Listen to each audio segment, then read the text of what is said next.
Hello everybody, welcome to KG education. देखिए, KG education की इस सीरीज में आपका स्वागत है।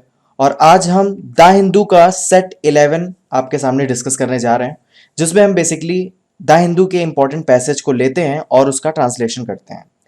ट्रांसलेशन हिंदी में होता है, इसकी पीडीएफ भी आपको दी जाती है। आप इसको केजी एजुकेशन यूट्यूब चैनल और फेसबुक के पेज और टेलीग्राम के चैनल के माध्यम से आप इसको प्राप्त भी कर सकते हैं।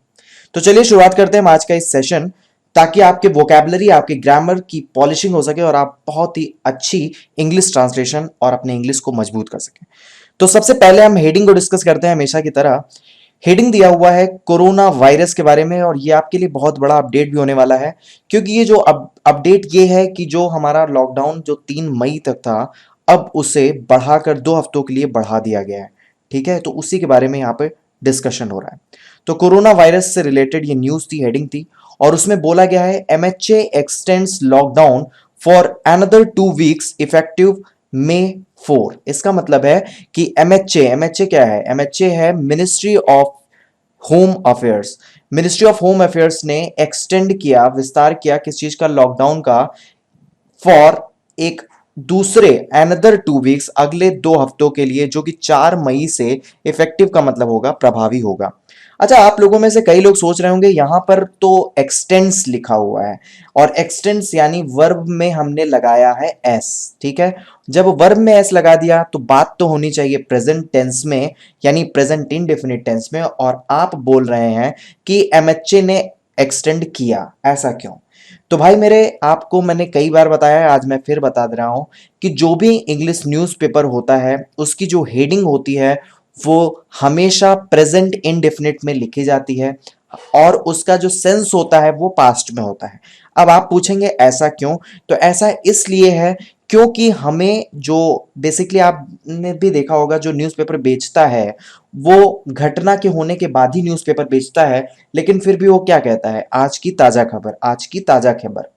तो ऐसा क्यों बोलता है? वो सिर्फ और सिर्फ हेडलाइंस को एक इंपॉर्टेंस देने के लिए, इफेक्टिव एम्फसाइज करने के लिए वो ऐसा बोलता है। तो इसी कारण से इसकी जो हेडिंग होती है वो प्रेजेंट की बात की जाती है, मतलब ताजा रहे, बना रहे चीजें, इसीलिए वो प्रेजेंट इंडेफिनिट टेंस में हेडलाइंस लिखी जाती हैं। लेकिन वो बात तो न्यूज पुरानी ही होती है ना, तो उसका सेंस आप वही सोचेंगे कि एमएचए ने एक्सटेंड किया लॉकडाउन कब? अगले 2 हफ्तों के लिए, जो कि 4 मई से इफेक्टिव होगा। आई होप आपको ये बात समझ में आई होगी। आगे दिया हुआ है द एमएचए स्टेटेड, एमएचए ने ऐसा कहा है। स्टेटेड का मतलब होता है स्टेटमेंट, वो लोग हमेशा निकालते हैं, प्रेस रिलीज निकालते हैं। दैट मूवमेंट ऑफ इंडिविजुअल्स, यानी हर एक इंसान की जो गतिविधि है, फॉर ऑल नॉन एसेंशियल, गैर आवश्यक activities, shall remain strictly prohibited between 7 PM to 7 AM। इसका मतलब है कि जो भी इंडिविजुअल है उसकी, यानी एक व्यक्ति की जो गतिविधि है किसी भी गैर आवश्यक चीजों के लिए, वे अभी भी शैल रिमेन, वो अभी भी स्ट्रिक्टली, स्ट्रिक्टली का मतलब कठोर रूप से मनाही है, उसकी प्रोहिबिटेड है, कठोर रूप से मना किया जा रहा है। कब? शाम के 7 बजे से लेकर सुबह के 7 बजे तक। देखिए, कोई भी ट्रांसपोर्टेशन ना हो, इस कारण से ये चीज किया गया है। क्यों? आप सभी जान रहे हैं कि कोविड-19 रुकने से रहा नहीं, रुक रहा है, बहुत तेजी से ग्रोथ हो रहा है। हम हर कोशिश कर रहे हैं कि हम कोविड-19 को कॉम्बैट कर लें, लेकिन ऐसा कुछ हो नहीं पा रहा है। तो ऐसी स्थिति में ही ये बात बोली गई है। The Ministry of Home Affairs on May 1st, 2020 said that after a comprehensive review and in view of the lockdown measures having led to significant gains in COVID-19 situation in the country, we are extending the lockdown for a further period of 2 weeks effectively May 4। देखिए, आप मेरे साथ जुड़े हुए हैं the Hindu के passage के translation में, तो मैं श्योर हूं अगर आप डेली एक्सरसाइज को करते हैं, मेरे साथ जुड़े हैं, तो आपको ये जो मैंने जब रीड किया ना, तो आपको आधे से ज़्यादा समझ में आ गया होगा। अब बात है उसको शुद्ध रूप से पढ़ने की, तो मैं आपको बताता हूं कि यहाँ पर बात हो रही है कि मिनिस्ट्री ऑफ होम अफेयर्स ने 1 मई 2020 को कहा that after a comprehensive review, बहुत ही व्यापक रूप से विचार करने के बाद, after a comprehensive review, in view of the lockdown, lockdown को देखते हुए, मीजर्स यानी जो हमने लॉकडाउन को देखते हुए जो उपाय लिए थे, हैविंग लेड टू, हमें ये बताते हैं कि significant gains in covid situation in the country, कि हमने कोविड-19 से लड़ने में एक बहुत ही महत्वपूर्ण उपाय किया है, क्योंकि बाकी देशों का हाल हमसे बहुत बुरा है। हम लोगों ने इस लॉकडाउन से भले नुकसान हो रहा है, लेकिन मैं बता रहा हूँ आपको कि लॉकडाउन से भले नुकसान हो रहा है, लेकिन लॉकडाउन से हमने बहुत कुछ गेन किया है महत्वपूर्ण। वी आर एक्सटेंडिंग, और हम एक्सटेंड कर रहे हैं, मतलब बढ़ा रहे हैं the lockdown for the further period of 2 weeks effectively 4 मई। हम अगले 2 हफ्तों के लिए ये लॉकडाउन की अवधि को बढ़ा रहे हैं, पीरियड मतलब अवधि को बढ़ा रहे हैं, और जो कि इफेक्टिव होगा 4 मई से। ठीक है, 4 मई से प्रभावी होगा। The Ministry of Home Affairs and the Government of India issued the lockdown order under the Disaster Management Act 2005। ये जो मिनिस्ट्री ऑफ होम अफेयर्स है, एमएचए है, और हमारी जो भारत सरकार है, इसने ये लॉकडाउन का जो ऑर्डर दिया है वो किस एक्ट के थ्रू दिया है? देखिए, कोई भी सरकार जब भी किसी भी नागरिक के ऊपर पाबंदी लगाती है तो वो उसके पास कोई ना कोई कानूनी हथकंडा होता है। तो वो कौन से कानून का मदद सहारा लेकर ऐसा कर रहे हैं कि हम अपने घरों में रह जाएं?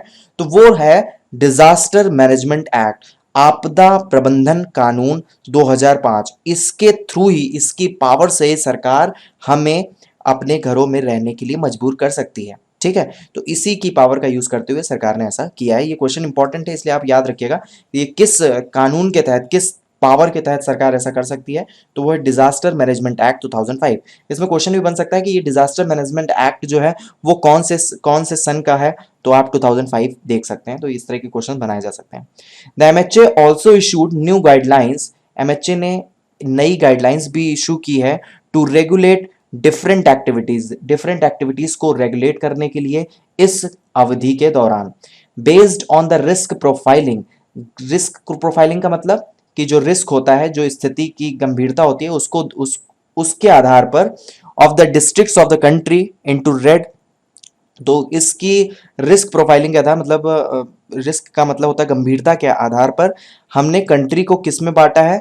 रेड हॉटस्पॉट जोन में, ग्रीन हॉटस्पॉट जोन में, और ऑरेंज जोन में। ठीक है, the guidelines have permitted, guidelines ने हमें अनुमति दी है considerable relaxations in the district falling in the green and orange Jones.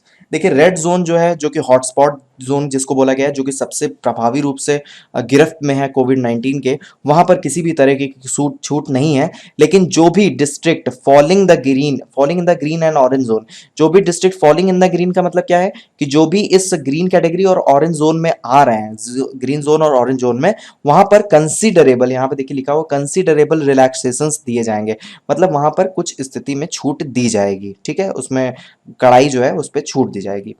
The ministry of home affairs further stated, ministry of home affairs ने आगे कहा, फर्दर का मतलब आगे, फिर से कहा, आगे कहा, दैट मूवमेंट ऑफ इंडिविजुअल्स, यानी इंडिविजुअल्स की जो गतिविधि है, फॉर नॉन एसेंशियल एक्टिविटीज, इन सभी गैर जरूरत की चीजों में, शैल रिमेन स्ट्रिक्टली प्रोहिबिटेड, इन्हें अभी सख्ती से निषिद्ध किया गया है, मतलब इन्हें रोका गया है।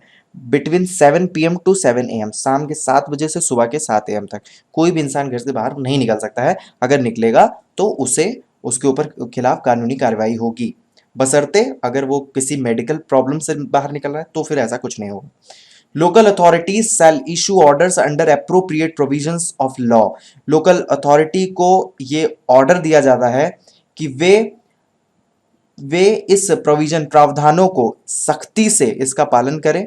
ठीक है, सख्ती से पालन करें, प्रोविजंस ऑफ लॉ, इस कानून का सख्ती से फॉलो करें, such as prohibitory orders under section 144 of CrPC, धारा 144 के तहत जो उनको पावर मिलती है, उस पावर के तहत ये इस कर्फ्यू की सिचुएशन के तहत आप लोगों के खिलाफ केस कुछ भी कर सकते हैं। ठीक है, यू कैन इशू ऑर्डर आदेश दे सकते हैं कि आप उनको जेल में डाल सकते हैं। ठीक है, for the purpose and to ensure strict compliance, और इसी के साथ आप सुनिश्चित करें कि आपकी जो कार्यवाही वो सख्त हो। ठीक है, in all zones persons above 65 years of age, सभी जोन में जो भी व्यक्ति 65 साल से ऊपर का है, या फिर पर्सन विथ को मॉर्बिडिटीज, इसका मतलब क्या है कि जो इंसान के अंदर एक बीमारी होती है और साथ ही साथ ये भी बोला जाता है कि वह और भी बीमारी रख सकता है, यानी एक से अधिक बीमारी वाले लोग जो होते हैं उनको बोला जाता है कोमॉर्बिडिटीज। तो जो भी इंसान 65 साल के ऊपर का है या फिर उसको पहले से कोई बीमारी है, प्रेग्नेंट वुमेन है, गर्भवती महिला है या फिर बच्चे हैं जो कि 10 साल से नीचे हैं, उन्हें शैल स्टे एट होम, वे अपने घर पे रहेंगे, except for meeting essentials requirement. Except का मतलब अतिरिक्त होता है, ठीक है। अतिरिक्त मतलब एक उन्हीं लोगों को छोड़कर जिनको बहुत ही एसेंशियल रिक्वायरमेंट हो फॉर द हेल्प पर्पस, स्वास्थ्य संबंधी या फिर किसी इंपॉर्टेंट काम के लिए, ठीक है। ड्यूरिंग द लॉकडाउन, लॉकडाउन के दौरान the MHA issued following guidelines, MHA ने फॉलोइंग मतलब वो होता है निम्नांकित, मतलब नीचे जो अभी गाइडलाइंस में पढ़ूंगा उसको इशूड की है, मतलब इशू की है। पहला है limited number of activities will remain prohibited in country. देखिए बहुत ही मतलब लिमिटेड नंबर, सीमित जो गतिविधियां हैं उनको निषिद्ध किया जाएगा पूरे कंट्री में, इररिस्पेक्टिव ऑफ कोविड-19 जोन। भले ही वो कोविड-19 जोन के दायरे में आती हो या नहीं हो, कुछ चीज़ें निषिद्ध रहेंगी, जैसे कि ट्रेन वगैरह सब बंद ही है। ट्रेवल बाय एयर, हवा से यात्रा, रेल से यात्रा, मेट्रो से यात्रा या फिर इंटर स्टेट मूवमेंट बस वगैरह से, बाय रोड और school college to remain shut during extended lockdown. इस बढ़ाई गई अवधि के दौरान कॉलेज, स्कूल और सारे दूसरे राज्यों में आना जाना by road, metro, rail, air, ये सभी चीज़ें क्या हैं, बंद हैं, ठीक है। प्लेसेस ऑफ लार्ज गैदरिंग्स, जहाँ पर भी बहुत ज़्यादा लोगों की समारोह हो, गैदरिंग्स इकट्ठे हो, लोगों का जमावड़ा हो, like cinema halls, malls, gyms, places of political cultural gathering, जो सामूहिक त्योहारों का समारोह हो, वो सभी जो है रिमेन शट, वो बंद रहेंगी। Movement of people by air, हवा के द्वारा, रेल के द्वारा, रोड के द्वारा, विल बी अलाउड, वो केवल अलाउ किया जाएगा फॉर सेलेक्टेड पर्पस, सिर्फ और सिर्फ बहुत ही चुने हुए प्रायोजनों के लिए, and the for purpose as permitted by MHA, और ये जो पर्पस होगा ये एमएचए के द्वारा इसको परमिट मिलना चाहिए, ठीक है। Education, training, coaching institutes and hospitality services including hotels, restaurants to remain close, ये सभी चीज़ें जो है, एजुकेशन चाहे वो कोचिंग हो, ट्रेनिंग जहाँ होती हो, कोचिंग इंस्टीट्यूशन हो, हॉस्पिटैलिटी सर्विसेज का मतलब जहाँ पे आतिथ्य होता हो, जैसे कि होटल हो गया, रेस्टोरेंट हो गया, ये सभी क्या है, बंद रहेंगे। मूवमेंट ऑफ इंडिविजुअल्स, लोगों की गतिविधि जो है, for all non essential activities, किसी भी गैर जरूरी सामानों के लिए, गैर जरूरी कार्य के लिए, वो रिमेन स्ट्रिक्टली प्रोहिबिटेड, वो सभी गंभीर रूप से मनाही है उसकी। किस किस दौरान, between 7 PM to 7 AM, 7 PM से लेकर 7 AM तक, ड्यूरिंग लॉकडाउन, इस लॉकडाउन की अवधि में। तो आपको मैं बता दूं कि रात के 7 बजे से लेकर सुबह 7 बजे तक आप भूल से भी बाहर मत निकलिएगा, क्योंकि इस दौरान पुलिस आपके ऊपर कड़ी कार्रवाई कर सकती है, ठीक है। तो ये था आज का हमारा पैसेज, आई होप आपको बहुत पसंद आया होगा। आप इस पैसेज की पीडीएफ हमारे टेलीग्राम चैनल पर जुड़कर प्राप्त कर सकते हैं। हमारा के जो टेलीग्राम चैनल है उसे बस आपको केजीयू के एजुकेशन लिखना है, आपको हमारा टेलीग्राम चैनल मिल जाएगा। नीचे हमारे डिस्क्रिप्शन में आपको इसकी लिंक भी दे दिया गया है, तो आप वहाँ से भी हमारे टेलीग्राम से जुड़ सकते हैं और पीडीएफ को प्राप्त कर सकते हैं। साथ ही साथ मैं आपको बता दूं दर्शकों, जो भी व्यूअर चाहते हैं कि मैं इंग्लिश ग्रामर की कॉम्प्रिहेंसिव क्लास लाऊं, वो इस पर कमेंट कर सकते हैं कि मुझे इंग्लिश ग्रामर, ताकि मैं आपको पढ़ाऊं। ज़्यादा से ज़्यादा लोगों का कमेंट्स आएंगे तो मुझे ज़्यादा खुशी होगी, और मैं जल्द ही आपके लिए बहुत ही बेहतरीन ऐसा इंग्लिश ग्रामर जो आपको किसी ने नहीं पढ़ाया होगा, फ्रॉम ज़ीरो टू हीरो, बहुत ही बेसिक से लेकर बहुत ही एडवांस तक इंग्लिश ग्रामर मैं आपको बहुत अच्छे से सिखाने वाला हूँ। तो इसके लिए भी मैं आपसे एक रिक्वेस्ट करता हूँ, आप लोग जितने लोग हों, आप जब सजेस्ट करेंगे मुझे तो मैं आप ज़रूर शुरू करूँगा, क्योंकि उसके लिए भी मुझे एनर्जी लगानी पड़ती है, और एनर्जी मुझे कहाँ से मिलती है, जब आप मुझे प्यारे प्यारे कमेंट्स करते हैं। तो आज का पैसेज इतना ही। Thank you so much. कल मिलते हैं हम नए वीडियो के साथ, तब तक के लिए जय हिंद, जय भारत।